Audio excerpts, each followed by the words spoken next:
had an opportunity to reconsider the defense's additional pleadings that were filed in this particular case on motion to reconsider bond. That was filed on behalf of Mr. Williams. I have considered those arguments under the new indictment of 22 SC 13572, even though they were filed under indictment 22 SC 182273. And I've considered the proffers made by state. I've considered the arguments of the defense.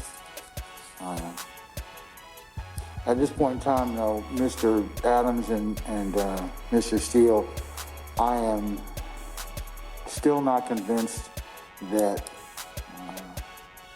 that what you've argued, what you've continued, or what you've argued anew and taking into account what I have heard already, I still believe that the court's decision that the four factors under consideration that I'm going to deny bond at this point in time. It is not lost on me that your client's in custody.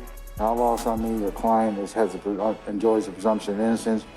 I respect all of you as seasoned advocates, and I understand fully that there are differences in bond and differences in what may be pled at trial, and I understand that you all as defendants don't have any responsibility at all to present anything, that the government has the responsibility to present and prove everything that's alleged in the indictment and the elements therein to a satisfaction of beyond a reasonable doubt. So that will be decided later, but at this point in time, under Title 17 and under the case law that's been argued thus far, I am not going to grant bond at this point in time. Bond will stand denied. All right, is there anything else I need to kind of go through with you all at this point in time?